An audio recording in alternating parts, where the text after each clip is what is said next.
The Culinary Frontier wasn't much to look at, and that was putting it kindly. Originally designed as a research outpost for low-gravity agricultural experiments, the station had been repurposed, retrofitted, and repeatedly jury-rigged until it resembled something between a junkyard and a fever dream. Solar panels stuck out at odd angles, giving it the appearance of a porcupine with an attitude problem. Cargo containers from 6 different Earth nations had been welded to the exterior, creating what navigation systems politely referred to as an irregular silhouette. The whole thing orbited Earth at precisely the point where nobody important would have to look at it. But to Chef Maximilian Rivera, it was perfect. "Just imagine it, Dimitri," Max said, arms spread wide as he floated through the central hub. "The galaxy's first authentic human restaurant. Not those sterile corporate franchises on Mars or those tourist traps on Europa. Something real." Dmitry Volkov, Max's sous chef and reluctant partner in culinary crime, rolled his eyes as he secured a floating whisk. "I am imagining it. I'm imagining our horrible deaths when this station finally gives up and explosive decompression turns us into the world's fastest-moving appetizers." Always with the negativity, Max grinned, pushing off a wall and gliding toward the makeshift kitchen. "That's why I'm the visionary and you're the sous chef." "I'm the sous chef because I lost a bet," Dmitri muttered, but there was no real venom in it. He'd followed Max from Earth's finest restaurants to this spinning death trap because, despite everything, Max Rivera was a genius with food. The kind of genius that made enemies in high places and worshippers everywhere else. Max had been kicked out of every prestigious culinary institution on Earth for what they called dangerous innovation and what he called being right. His ultimate dismissal came after serving a dish that temporarily altered his diner's perception of color, completely harmless, but apparently frowned upon by the culinary establishment. With no more kitchens that would hire him on Earth, Max had done what any reasonable chef would do. He'd mortgaged everything he owned, called in every favor, and leased an abandoned space station to create his masterpiece. "Status report on our kitchen modifications?" Max asked, punching a series of codes into a panel that looked suspiciously like it belonged in a nuclear reactor rather than a kitchen. "Against my better judgment, I connected the molecular separator to the convection oven," Dmitri replied. "The pressure cooker now operates at 20% above what the manufacturer calls catastrophic failure threshold, and I've installed the particle agitator from that decommissioned research equipment we found." "Salvaged," Max corrected, "from an abandoned facility. That still had the power on," Dmitri added. "Details." Max waved dismissively. "And the spice pantry?" Dmitri brightened slightly. This was actually something he was proud of. 342 spices from Earth, 29 from Mars colonies, and those things the Centaurians traded us that might be spices or might be building materials. Hard to tell with them. "Perfect." Max clapped his hands together, producing a muted thump in the station's artificial atmosphere. "Our first real customers arrive in 6 hours. Dmitri nearly choked. 6 hours? We haven't even done a proper test run of this equipment. What better test than a live service? Max grinned with the unearned confidence of someone who had never suffered consequences for his actions. Besides, these aren't just any customers. The Galactic Diplomatic Corps is sending representatives from 7 different species to evaluate Earth's petition for expanded trading rights. You're telling me that Earth's economic future depends on us not poisoning ambassadors with experimental cuisine? Dimitri's voice rose an octave. Of course not, Max replied with a dismissive wave. Earth's economic future depends on us absolutely blowing their minds with experimental cuisine. There's a difference. Obenper. Then, Nasser. Otho. Just then, Communications Officer Layla Wan's voice crackled over the intercom. "Chef Rivera, our guests have arrived early. Their ships are requesting docking clearance." Apparently there was a miscommunication about Earth Standard Time versus Galactic Mean Time. Max and Dmitri exchanged looks of pure panic. "Stall them," Max shouted at the ceiling. "How exactly am I supposed to stall multiple diplomatic vessels?" Layla asked, her voice tight with barely controlled frustration. Tell them. Max thought frantically. Tell them we're preparing a traditional Earth welcome ceremony, and they need to approach in a specific formation for the full cultural experience. That's ridiculous, Layla sighed. But fine. The intercom clicked off, and Max turned to Dimitri with wild eyes. 6 hours just became 60 minutes. Ready the prep station. As Dimitri scrambled to obey, Max pulled up holographic recipe projections and began adjusting them frantically. They'd need to simplify, but he refused to compromise on what he called the experience. The Galactic Diplomatic Corps would get the full Rivera treatment, even if it killed him. Or more likely, given their untested equipment, even if it killed everyone. Outside the viewport, the first diplomatic vessel came into view, a sleek, crystalline structure that seemed to bend light around it. It was followed by what appeared to be a living coral reef floating in space, then something that resembled an enormous mechanical squid. Those are Excelgorans, Phosphorians, and I think that's a Vrix ship, Dimitri whispered, suddenly pale. The Vrix are notoriously sensitive to temperature variations in their food, get it wrong by 2 degrees, and they consider it an act of war. Then we won't get it wrong, Max replied with the bravado of someone who absolutely would get it wrong. He pulled a small vial from his pocket, a special blend of earth peppers and Martian fungus that he'd been saving for a special occasion. Time to introduce the galaxy to real cooking. Little did he know he was about to introduce the galaxy to something else entirely. More heat on the molecular deconstructor. Max shouted, his chef's coat already stained with 3 different sources, none of which were from Earth's culinary lexicon. It's already at twice the recommended maximum. Dimitri called back, frantically adjusting dials on what had once been medical equipment before Max had improved it. The kitchen, if one could generously call the chaotic chamber a kitchen, pulsed with energy as Max orchestrated his culinary symphony. 7 different cooking stations operated simultaneously, each calibrated for a different species' biochemistry and taste preferences. The Excelgorans require their protein vibrating at exactly 42 megahertz, Max muttered, consulting a datapad. And the Vrix need temperature gradients of at least 40 degrees between components. How are we on the thermal stabilizers? We don't have thermal stabilizers, Dimitri reminded him, now using a modified plasma torch to caramelize what appeared to be glowing blue sugar. We're using repurposed coolant regulators from the station's life support system. Same difference, Max said with a dismissive wave. Now, hand me the canister of Centaurian dust spice. Dimitri carefully passed over a container of iridescent powder that seemed to shift between states of matter as it moved. Are you sure about this? The trader said it interacts unpredictably with certain earth metals. That's what makes it perfect, Max replied, measuring out a precise amount. Unpredictability is the soul of culinary art. As Max worked, Leela's voice came over the intercom again. The dignitaries are almost through the airlock procedures. Ambassador G. Throck of the Phosphorians is asking if our atmospheric filtration can accommodate their methane requirements. Tell them we've got specialized atmosphere bubbles for each delegation, Max said, not looking up from his work. And stall them for another 5 minutes. I've been stalling for 40 minutes, Leela hissed. They're starting to ask if this is some kind of primitive human dominance ritual. Max ignored this, focused entirely on the final element of his masterpiece.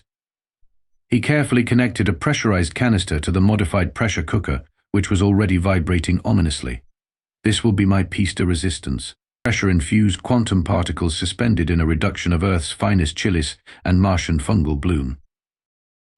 That sounds less like food and more like a war crime, Dimitri observed, backing away slightly. Max twisted the valve, allowing the exotic mixture to flow into the pressure cooker. The machine's humming intensified, changing pitch in a way that made Dimitri's teeth ache. At the same moment, Max sprinkled a generous pinch of the Centaurian spice onto the surface of the mixture.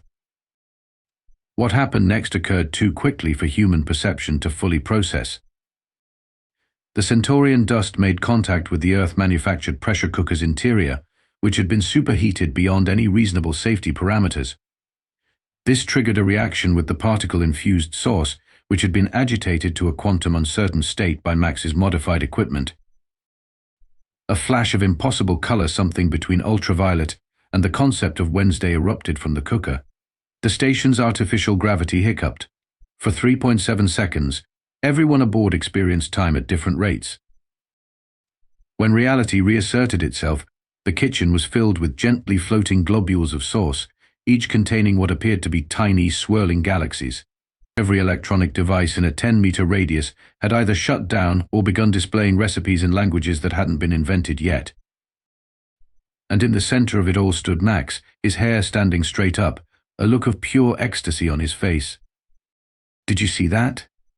he whispered reverently. The flavors achieved quantum entanglement. Dimitri, who had taken shelter behind an overturned prep table, slowly raised his head. "Max, I think we just—" The station's alarm system chose that moment to activate, wailing at a pitch that suggested things had gone very, very wrong. Leila's voice, now tight with barely contained panic, came over the intercom. "Chef Rivera, we have a situation. The alien vessels are all charging weapons and demanding to know what technology we just activated." Max blinked, looking around at the chaos of his kitchen. He said. "I may have slightly overdone it on the presentation." "What do you mean they think we activated a weapon?" Max asked, still trying to collect floating globules of his quantum-entangled sauce. Each droplet seemed to exist simultaneously in multiple states of doneness, somehow both raw and overcooked. "I mean, Leila replied through gritted teeth as she rushed into the kitchen. "That whatever culinary abomination you just created registered on every sensor array in a 500,000-kilometer radius as an exotic energy discharge of unknown classification. The Vrick ship is demanding we power down our temporal disruption device immediately." "But it's just dinner," Max said, gesturing at the chaos around him. "Tell that to the 3 warships that just dropped out of FTL on our perimeter," Leila countered, holding up her tablet to show a tactical display. The screen flickered between normal operation and displaying what appeared to be cake recipes in Sumerian cuneiform. Dimitri groaned, pulling himself up from behind his makeshift barricade. "I knew it. I knew your cooking would eventually trigger an interstellar incident."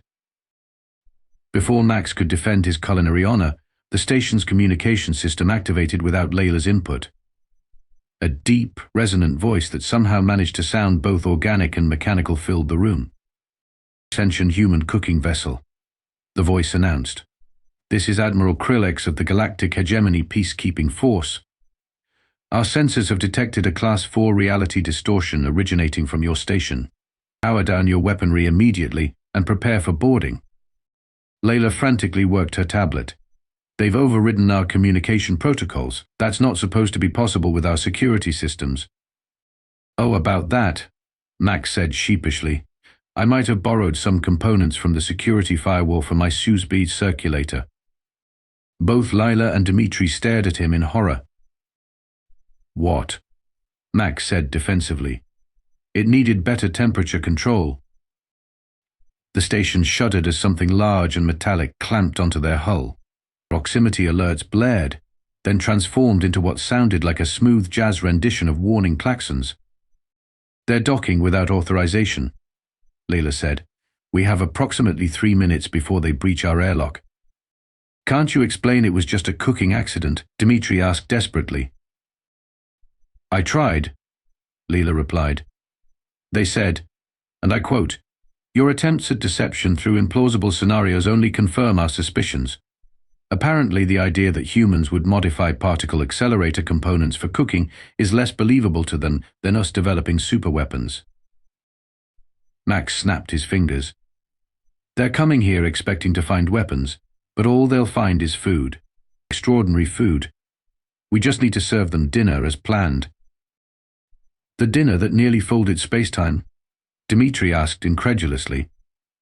"Minor technical issue," Max dismissed with a wave. "Chefs have been starting small fires in kitchens since the discovery of fire. This is the same thing, just on a quantum level." Before either Leila or Dimitri could point out the flaws in this reasoning, the station's interior doors hissed open. 4 beings entered the kitchen area, each more alien than the last. Admiral Krillex led the group, a towering figure with an exoskeleton that shimmered between metallic and organic. Behind him floated a Zelgaran, its crystalline body refracting light in impossible patterns. Next came a Phosporian, its coral-like structure pulsing with bioluminescence inside a specialized atmospheric bubble. Finally, a Vrict representative skittered in on 8 appendages, its sensory stalks swiveling to take in every detail of the kitchen. "Where is it?" Admiral Krillex demanded, voice resonating through both air and the metal of the station itself. "Where is the quantum displacement device?" Max stepped forward, wiping his hands on his apron. "Hi there. Welcome to Culinary Frontier. I'm Chef Maximilian Rivera, and there's been a slight misunderstanding. You see, that wasn't a weapon. That was just..." He gestured proudly at the floating, galaxy-containing sauce droplets. "Dinner." Admiral Krillex's compound eyes narrowed, scanning the kitchen with obvious skepticism.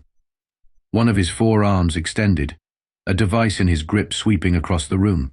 It emitted a series of escalating tones when it passed over the pressure cooker. "This simple container," the Admiral said slowly, "is the source of a distortion that our scientists have been theorizing for decades but never achieved." His eye stalk swiveled to focus directly on Max. "You expect us to believe this was accidental?" "Not accidental," Max corrected with professional pride. "Intentional, but culinary.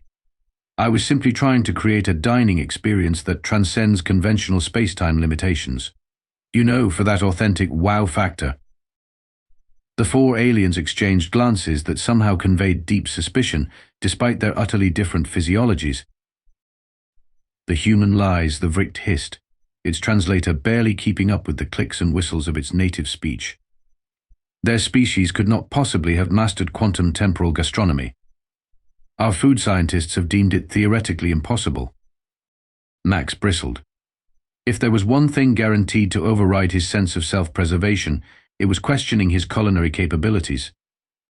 "Impossible?" he scoffed. "I'll show you impossible, Dmitri. Prepare for immediate service. We're doing a tasting menu right now." "This is a terrible idea," Dmitri whispered frantically as he assembled plates with shaking hands. "We nearly tore a hole in reality with the last dish." "Minor setback," Max replied, already reactivating his battery of modified equipment. "This time I'll dial back the particle accelerator to 40%. Completely safe." Layla had positioned herself between the aliens and the humans, attempting what diplomats might generously call damage control. "Distinguished representatives," she began, forcing a smile, "perhaps we could discuss this misunderstanding over the meal that Chef Rivera has prepared. After all, this was meant to be a diplomatic dinner." Admiral Krillex's exoskeleton shifted colors slightly, the alien equivalent of a skeptical eyebrow raise. "You invite us to consume sustenance that caused a quantum distortion." "It's a feature, not a bug," Max called over his shoulder, now furiously whisking something that occasionally flickered out of visible light spectrum. The ex-Elgaran delegate drifted forward, crystal facets reorienting. "Our analysis indicates the energy signature is consistent with theoretical weapons research conducted by the dormant ones before their civilization's disappearance." This got everyone's attention. Even Max paused his cooking. "To who now?" he asked. "An ancient species," Admiral Krillex explained, suddenly more interested in the pressure cooker than in the humans.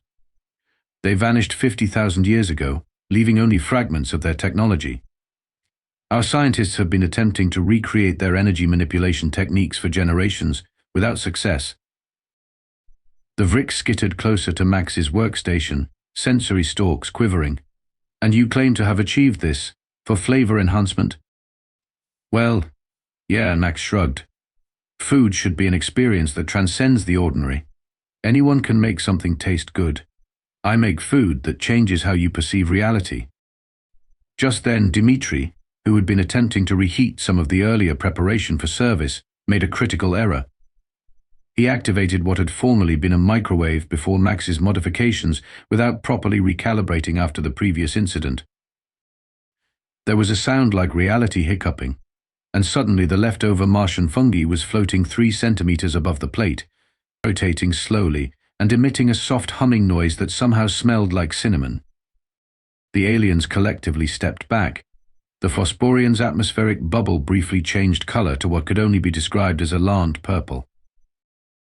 "Another demonstration of your weapon capability," Admiral Krillex stated, no longer questioning.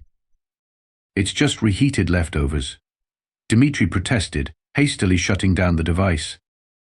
The communication panel suddenly lit up, displaying the harried face of Earth's Deputy Undersecretary for Extraterrestrial Relations, Josephine Park. "Culinary Frontier, we've received multiple urgent communications from galactic hegemony vessels. What in God's name is happening up there?" Her eyes widened as she took in seeing the alien delegation, the floating food, and Max's disaster zone of a kitchen. "Ah, Undersecretary Park," Leela said with forced brightness. "Perfect timing. We were just explaining to our guests about Chef Rivera's innovative cooking techniques." "Cooking?" Park repeated, looking increasingly horrified. "We're getting reports of quantum anomalies consistent with banned weapons research." "An unfortunate mischaracterization," Max interjected, stepping into view of the communication panel. "I prefer to call it cutting-edge molecular gastronomy." Before Park could respond, 3 more communication windows popped open on the display. One showed a being that appeared to be made entirely of geometric shapes. Another displayed what looked like a sentient gas cloud, and the third featured a creature with so many eyes that it was difficult to determine which ones were looking at the camera. "This is High Commissioner Zelax of the Tridimensional Consortium," announced the geometric being. "We are prepared to offer 20,000 dryads of rare earth elements for exclusive rights to your quantum displacement technology. The Nebula Collective offers 30,000 dryads and access to our dark matter harvesting techniques," countered the gas cloud. 40,000 and full membership in the Galactic Trade Alliance," said the many-eyed creature. Undersecretary Park's mouth opened and closed several times without producing sound. Finally, she managed. "What have you done?" Max beamed with pride. "Created an interstellar bidding war, apparently. For a weapon we don't actually have," Dmitri added under his breath. Admiral Krillex's exoskeleton had shifted to a deep crimson. "Weapons proliferation of this magnitude violates 17 different clauses of the Galactic Peace Accord. It's not a weapon." "Max," Dmitri and Leila shouted in unison. "Then demonstrate its culinary purpose," the Vrick challenged, clicking its mandibles together in what might have been skepticism or hunger. It was difficult to tell. Max looked at the aliens, at the communication screens filled with bidding extraterrestrials, at the increasingly apoplectic Undersecretary Park, and then at his kitchen. A slow, dangerous smile spread across his face. "I have a proposal," he said. "A demonstration, if you will, not of a weapon, but of Earth's greatest achievement, our cuisine. A cooking competition."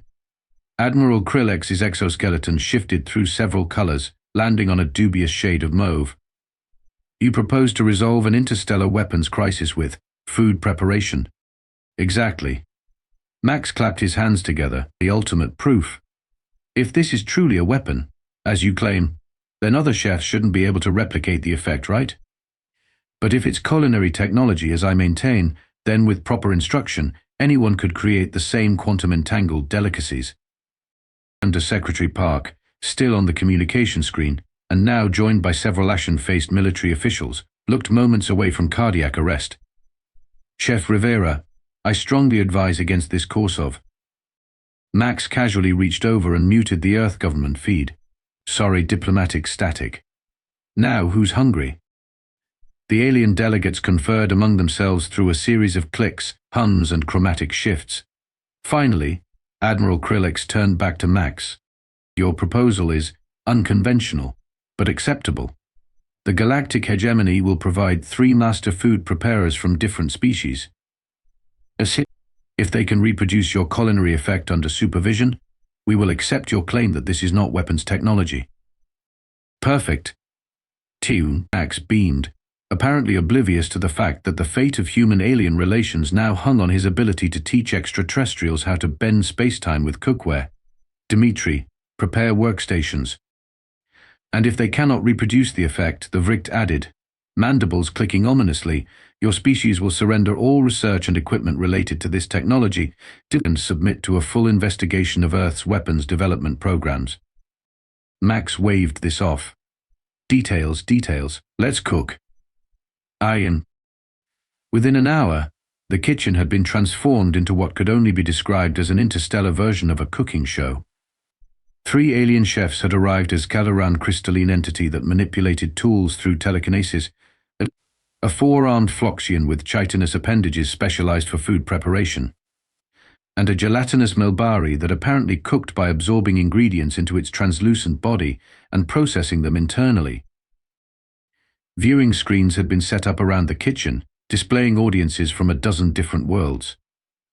No one was quite sure who had added dramatic lighting and what sounded suspiciously like theme music. Welcome to the first ever Intergalactic Cookoff. Sino, Max announced, somehow having found time to change into a clean chef's coat emblazoned with a hastily created logo of Earth surrounded by gleaming cutlery.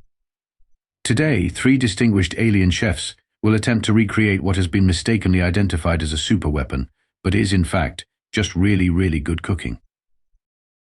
I can't believe this is happening, Dmitri muttered as he distributed equipment to each station, carefully explaining the modified functions of each device.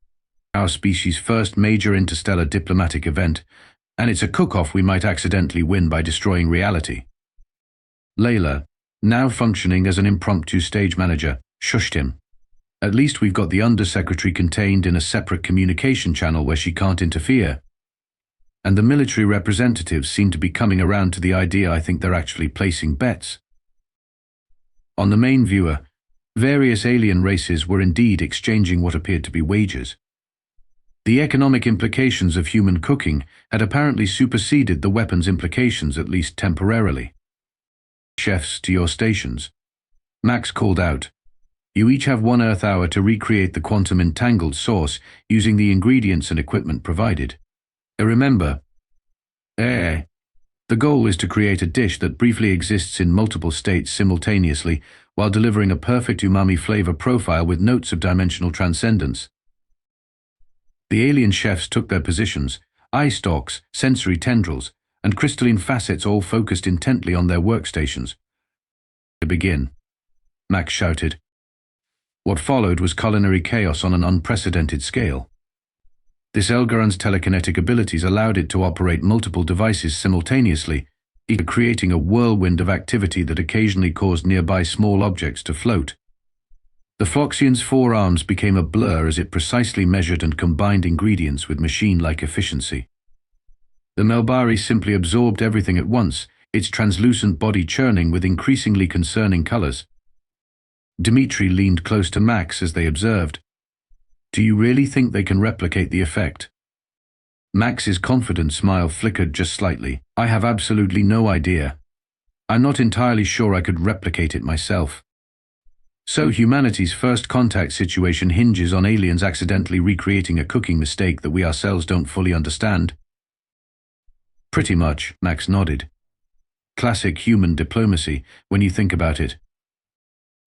The final moments of the competition approached with the tense atmosphere of both a high-stakes cooking show and potential interstellar incident. The 3 alien chefs worked with increasing desperation, each trying to achieve the elusive quantum effect that Max had accidentally created. The Elgaran's crystalline body refracted light in agitated patterns as it telekinetically manipulated 20 different ingredients simultaneously. The Phloxian's 4 arms moved with such speed they appeared blurred, chitinous appendages clicking against metal implements. The Melbari's gelatinous form had taken on an alarming ultraviolet hue as it internally processed what should have been incompatible chemical compounds. 10 seconds remaining. Max announced, somehow having produced a chef's timer that occasionally ticked backward. Admiral Krillix and the other officials watched with compound eyes narrowed in concentration. On the various viewing screens, alien audiences leaned forward in anticipation. 5, 4, 3, 2, 1.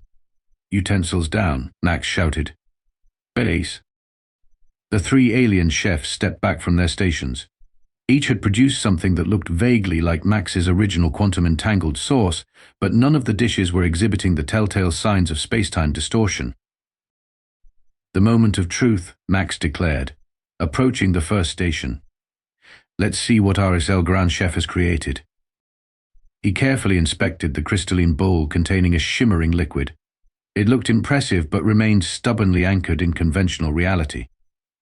The Floxian's attempt was similarly ordinary, aesthetically beautiful, but disappointingly bound by the laws of physics. The Melbari's creation, while slightly radioactive, also failed to transcend dimensional boundaries. Admiral Krillex turned to Max, exoskeleton shifting to a triumphant crimson. It appears your chefs have failed to reproduce the effect, as agreed. Your technology. Hold on, Max interrupted, stroking his chin thoughtfully. There's something missing. One crucial element. He snapped his fingers. Of course, Dimitri, the Centaurian spice. Dimitri hesitantly brought forward the container of iridescent powder. Max, are you sure? That's what caused the problem in the first place. Exactly. Max grinned. Ladies, gentlemen, and beings of indeterminate classification, the secret ingredient isn't in the recipe, it's in the interaction. He took a pinch of the Centaurian spice and carefully sprinkled it over each of the 3 alien dishes. For a moment, nothing happened. Then, reality hiccuped. All 3 dishes simultaneously existed and didn't exist.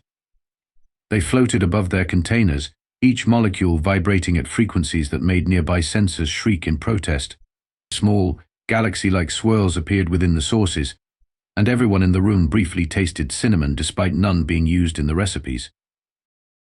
The effect lasted exactly 3.7 seconds before normalizing, leaving behind perfectly ordinary if unusually flavorful sauces. A stunned silence fell over the kitchen. As you can see, Max said, breaking the quiet with the confidence of someone who had planned this all along, completely reproducible culinary technique. Not a weapon, just really, really advanced cooking.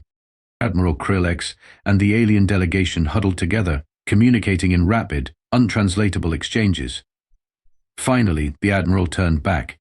Our analysis confirms that while the quantum effect could theoretically be weaponized, its current configuration is indeed culinary in nature. His exoskeleton shifted to a formal blue. The galactic hegemony acknowledges that humanity has independently developed quantum gastronomy, not quantum weapons. The screens erupted with exclamations from watching alien races, some expressing disbelief, others immediately demanding trade agreements. Under Secretary Park, who had somehow unmuted her communication channel, looked faint. Chef Rivera, did you just negotiate humanity's position in galactic politics through a cooking show? All in a day's work, Max replied with a modest shrug that fooled absolutely no one. 6 months later, the Culinary Frontier had been expanded to 4 times its original size. No longer ramshackle, it gleamed with new construction, though Max had insisted on keeping some of the original haphazard charm.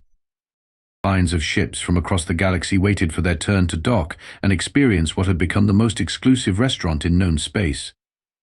Inside, Max supervised a staff of human and alien chefs, all trained in the fine art of quantum gastronomy. Table 7's order is ready for the Centaurian finish, called Dimitri, now sporting the title of head quantum sous chef and a salary that reflected humanity's new place in the galactic economy. Max personally applied the special spice to the dish, creating a controlled space-time ripple that delighted the Vrict ambassadors at the table. I still can't believe it, Layla said, now the station's official diplomatic liaison. You nearly started an interstellar war, and instead, you made humans famous for our cooking. The universe works in mysterious ways, Max replied philosophically, but mostly it works through food. He glanced at his reservation system, which now booked tables 6 standard years in advance. By the way, the galactic president is coming next week. I'm thinking of trying something with that new Andromedan fire salt. Dimitri and Layla exchanged alarmed looks. Maybe something simple this time, Dimitri suggested carefully. Max's eyes gleamed with the dangerous light of culinary inspiration. Where's the fun in that? I'd been thinking. What if we could not only bend spacetime but actually create a temporary pocket dimension through flavor? As his staff groaned collectively, Max Rivera, humanity's accidental culinary ambassador to the stars, began sketching his next creation, one that would, whether anyone wanted it or not, push the boundaries of cooking even further into the cosmic unknown. After all, that was the human way, accidentally stumbling into revolutionary discoveries while just trying to make dinner.